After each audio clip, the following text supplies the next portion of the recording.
Watch at home, you missed the best bits. Where is that struggle happening? What makes election so difficult? It's because of the struggle in our own hearts, isn't it? It's because two things. I think the struggle in our own hearts about what are the choices that appeal to self-interest? What are the choices that would actually help the rest of the world, or the rest of the nation, or the rest of the state? And there's this competition. There's actually a titanic struggle. One leaflet yesterday that I received appealed directly, entirely to my self-interest. It almost made me not want to vote for them ever again because of the naked appeal to my self-interest. That's the titanic struggle, isn't it? I'm not going to ask you how you voted, but did you vote according to self-interest or other people's interests? But then there's a bigger problem and a bigger question that makes the struggle even harder. Who gets to define what is good? That's what's contested, isn't it, in election? It's the decision and the rules. But really what we're contesting is what is good. What will be good for the state? What will be good for the nation? What will be good for the individuals? And the struggle is even harder because there's three factors at work. There's us, our hearts, the choices we make with the consequences. But what are we together? Together we are a culture. We're a society that shapes us and informs us, and that we individually, no man is an island, shape and inform. And so there's inside and there's outside, and there's the push against it. But there's the third part that makes the struggle even bigger. There's the beliefs and ideologies, or for Christians, there's the spiritual realm, God and his goodness, or spiritual forces of evil. Some people think we just live in a flat world. It's just us and other people. There is no transcendence. There's nothing above or below. And yet, even those beliefs actually are part of the struggle. If this life is all there is, then that leads to a whole bunch of decisions. If there is more than this life, it asks questions of the struggle. What was your struggle like yesterday as you voted, as you thought about policies? How did you come to your conclusion about what was good, right, and true for our society and the world and for you? Well, the original title for this talk was Jesus Has a Problem with Religion. That's true. We talked about that during the open, and that's actually definitely going to come up. But I want to propose another talk, that it's Jesus alone who defines what is true and good. And he raises these things to ask questions of our society and culture, but to ask questions of our very own hearts. Where do we stand in this titanic struggle? Do we see ourselves as the centre of what is good, right, and true? Or does Jesus get to declare it? That's where we're going. Looking at these two passages that both unfold on the Sabbath, the religious day of the Jews. And in the first one, we see that Jesus defines what is good. Jesus defines what is good. Follow along with me up on the outline or in a Bible. Mark 2:23. One Sabbath, Jesus was going through the grain field, and his disciples walked along. They began to pick some heads of grain. The Pharisees, the very religious people, said, "Look, they are doing what is unlawful on the Sabbath." You weren't supposed to do any work. That across the Old Testament, it's just repeated again and again and again. On the Sabbath, you are not supposed to work. Strictly speaking, what the disciples are doing is probably actually okay. It's not quite work. But the issues here are bigger than just a day off work. What's going on here is for the Jews, the two things mark them out from all other people. Circumcision, the snip, and Sabbaths. That is what defined them against all the other people. And if you were a true Jew, then if you're male, circumcision, and you kept the Sabbath. You kept the Sabbath. One scholar notes that the Jewish tradition of the Sabbath was held at the time of Jesus as the eternal sign that the Jews were God's favourite people. And so a bunch of laws had sprung up around that. The Sabbath, Old Testament, when you read it, basically says, do not work. But the Jews had introduced a whole bunch of laws around that. Things with serious regulation. You could not carry a child on the Sabbath. You could not help an animal give birth on the Sabbath. You could not rescue an animal out of a pit. See, the Sabbath had started to define what was good and right and true. It was the cultural marker for a Jew, but it had started to become the very centre who defined your relationship with God. It showed your heart. Sadly, that still holds true today. In July of 2009, Hasidic Jews rioted because a car park had been approved near the old city of Jerusalem. And they had started digging up that car park, the streets, on the Sabbath. Rocks were thrown, garbage was thrown, dirty nappies, fires were set to rubbish bins. People were pushed and shouted. Because it was a question about what was good, right, and true. But here's the thing. It's very interesting. Jesus doesn't engage with whether what his disciples did were lawful or unlawful. Look with me at verse 25. He totally dodges the question. He absolutely dodges the question and pulls the authority issue. Verse 25. Jesus answered, "Have you never read what David did when he and his companions were hungry and in need? In the days of Abiathar the high priest, he entered the house of God and ate the consecrated bread, which is lawful only for the priest to eat, and he also gave some to his companions." Background story, David's on the run from King Saul. He's desperate. He goes into the very temple of God. He takes the bread that's offered to God that's only there for the priest to eat. He eats it, and you notice he shares it around among his companions. David did what was unlawful. And it was fine, Jesus says. What's the issue here? Why was it okay for David to do that? Why does Jesus go for that? What's it like? I think Jesus is basically pulling rank. He's basically pulling rank. He's saying the king is more important. The king and his need was more important than the law. David was greater than the law. What's it like? I've shared this story before, but it's fun. It fits. There was a time my father and I were driving from Forbes to Sydney, which is about 500 kilometres, in a red Holden ute, very iconically Australian. And we were probably doing a little bit quicker than the speed limit. The goal was to get there in less than 4 hours. Don't know why that was the goal. It was just the goal, okay? Anyway, we were probably doing a little bit more than 100 kilometres an hour. Not too much. We were racing up over a hill. A car went past us in the other direction.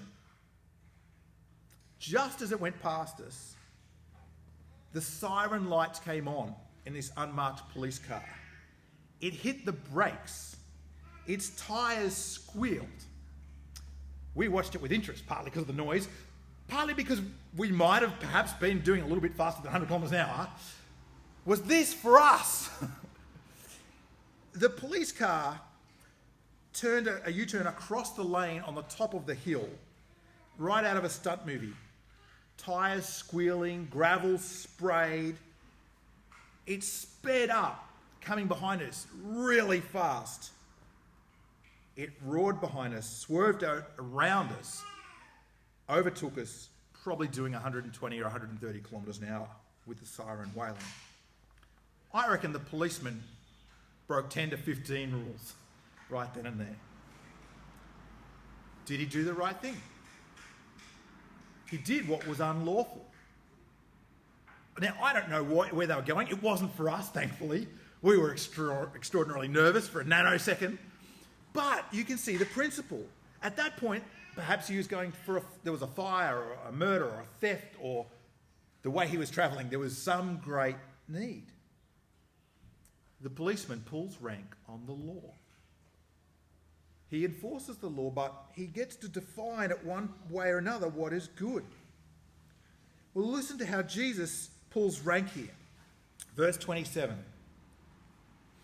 He said to them, two things. He gives two principles. The Sabbath was made for man, not man for the Sabbath.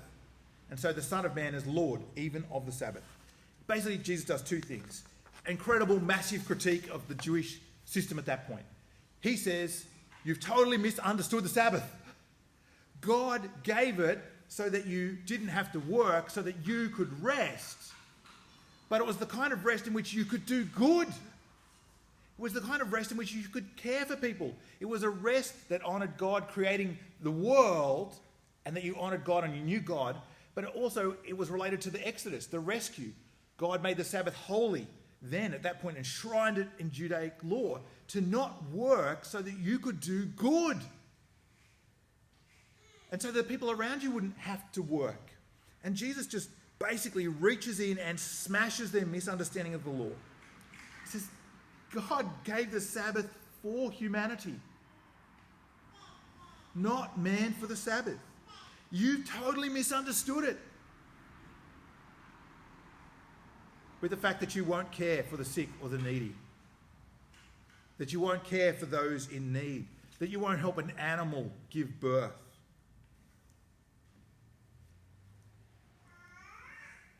Jesus smashes their misunderstanding. And in that, he critiques their understanding of what is good. Can you see how they'd misdefined what is good? They'd missed the point. But why can Jesus do this? Why can Jesus do this? He says the Son of Man is Lord even of the Sabbath. Perhaps more strongly, the original reads a little bit like this: who is the Lord of the Sabbath? Who is the ruler of the Sabbath? Who gets to define the Sabbath? I do. The Son of Man. He takes that Old Testament title and says, I'm the Son of Man. And he says, the reason I can tell you absolutely got it wrong is because I'm the Son of Man. So put that in your Jewish pipe and smoke it. I get to define what is good. I am the centre of right and wrong. I get to shape existence. And he's saying, you had replaced do no work with do no good. You had profoundly got it wrong. In fact, one of the Jewish laws said that if someone has a broken arm or is dislocated, you may not straighten a deformed arm or set a broken limb on the Sabbath. That was in the Jewish writings that sprung up after the prophets, not in the Old Testament. Here's Jesus' shocking claim. My disciples can pick grains of wheat and eat them because I am greater than the Sabbath. Because I'm the ruler of the Sabbath. I get to decide what is the true and right understanding of the Sabbath, and you've got it wrong. But it's ultimately a claim of authority. He's claiming the challenge of the religious leaders. And Jesus is saying, you Jews seem to have, even though you say you worship God, you think that the realm is decided, the truth is decided just by the opinion in your heart and the society around you. But you have forgotten there is a God who defines what is right and wrong, and he speaks into that. And it's not your understanding that's ultimate, it's his understanding that's ultimate. It's amazing, isn't it? Isn't it shocking? They were religious believers who didn't actually care what God thought, who thought to define what was right and true and good without God. And Jesus is saying, you don't get to define it. I do. I do. Let me just apply this a little bit briefly to us. One, Jesus is the key to understanding the whole Bible. He is the right interpreter. He shows us here the intent of God's word and the intent of God's law, and that it's for our good. But I've said this before, but it means if you're reading the Bible and any part of it and you don't really understand how it connects to Jesus, you actually haven't understood it. You actually haven't understood it.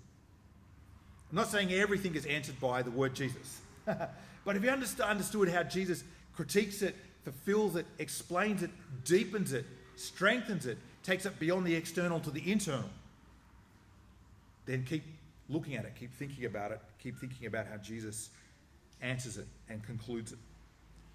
Second thing is, at the moment, we're very confident in the West that we know what is true, right, and good.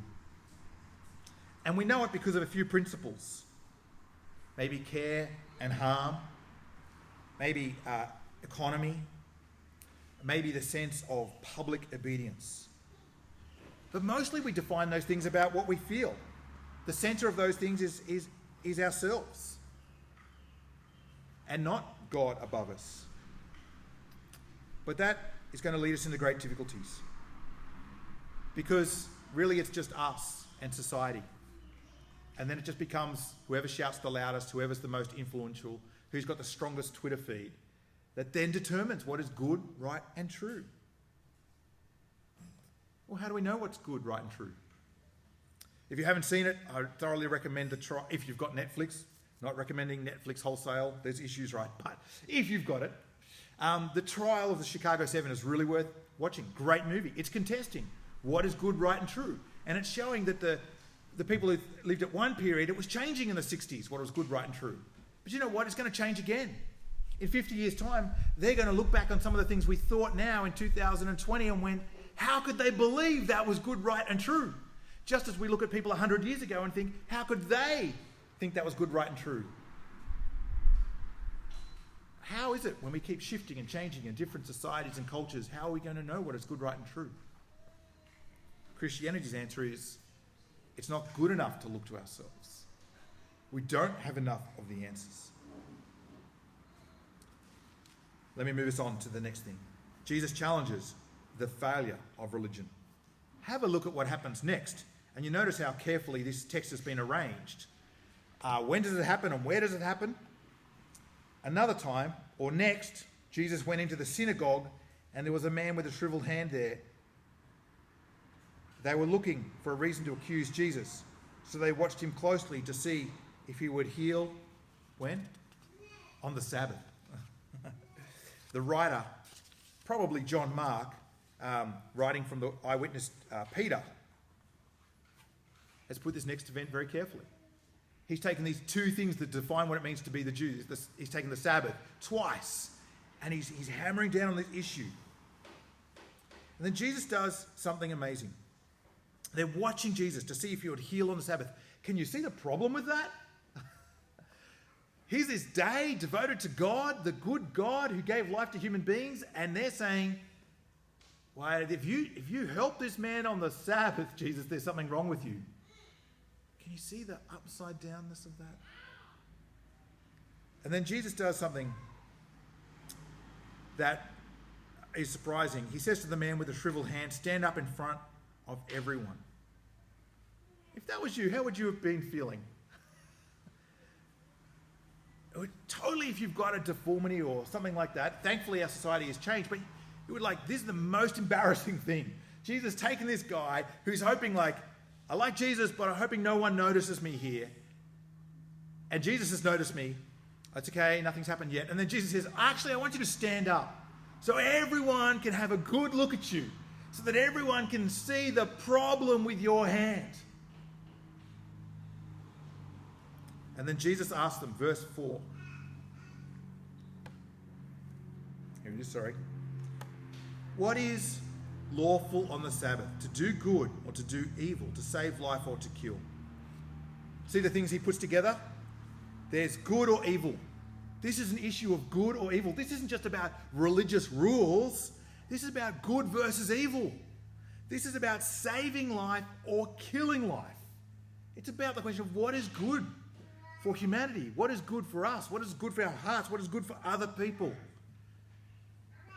Jesus is pinning it to the religious leaders and saying, what is good? You, because you follow a Christless religion, have lost what is good. But they remain silent. They refused. And Jesus is cross. Verse 5, Jesus looked around at them in anger and deeply distressed at their stubborn hearts and said to the man, stretch out your hand. He stretched it out and his hand was completely restored. And the Pharisees went out and began to plot with the Herodians how they might kill Jesus. Let me make an observation here. Jesus recognizes that religion can be profoundly evil. The Sabbath was a gift given by God. But how is it understood? Well, it's not understood as a thing of goodness. In an attempt to create their own holiness, they had misunderstood what was good, and they were using religion to kill and destroy. The new atheists, as they're branded, make that critique all the time. But Christianity makes that critique first and earliest. Just read some of the 8th century prophets, Hosea, Amos, Isaiah, and Micah. They totally understood this. That belief without God at the centre actually becomes destructive. I put it to you, that's what's going on in Paris at the moment with the Muslims. Those who are rising up in an attempt to kind of defend Allah, in an attempt to defend Muhammad, in an attempt to define what is good, right, and true. They are bringing profound evil because they've misunderstood the nature of God and his goodness. It's the same issue as here. See, this is what happens with religions or ideologies or beliefs without Jesus. It just becomes two things: a way to avoid God and justify ourselves, and to crush others and to justify ourselves. And Jesus knows this. So implications, home stretch. One, already kind of said this, religion ideologies can be destructive. Religion can fail. It can become a shield for evil. It can become a support for evil. It can become a system for evil if it's Christless, if it's without Jesus. Second point, Jesus shows when it comes to the true and living God, that true belief and true spirituality is deeply and intrinsically about our good. Even when it's hard, even when it's costly, even when God's purpose and intentions kind of challenge us and shape us, actually God's intention is for our good. But will we listen to that?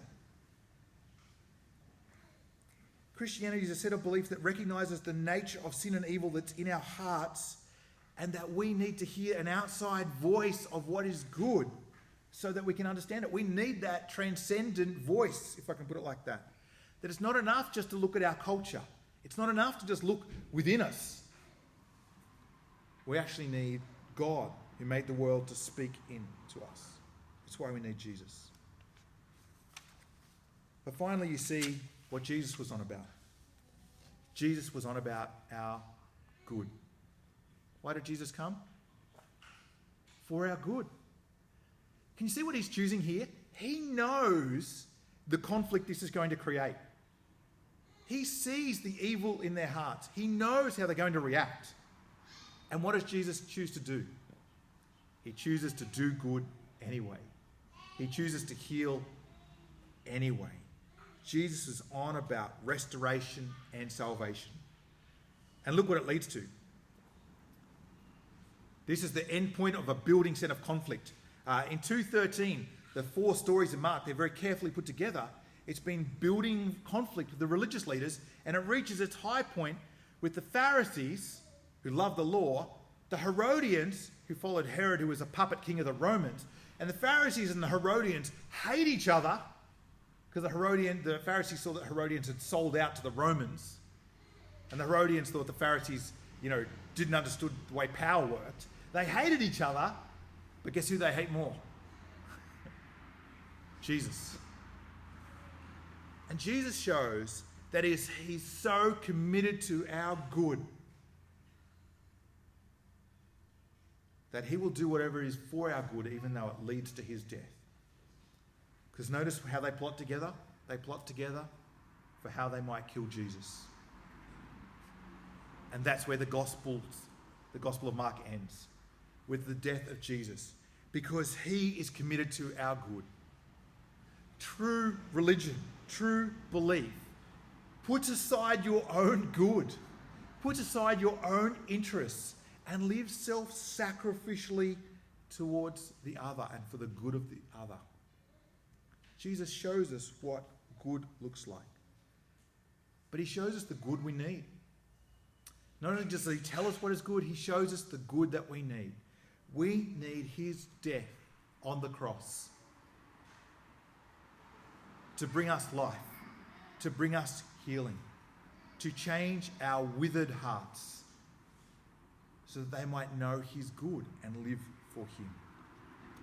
Just like that man had a withered arm, Jesus is showing here that the most religious people in the world at the time had withered hearts, and that he needed to go to the cross to pay for those withered hearts and to pour out his Holy Spirit so that we could know what is good and live for what is good.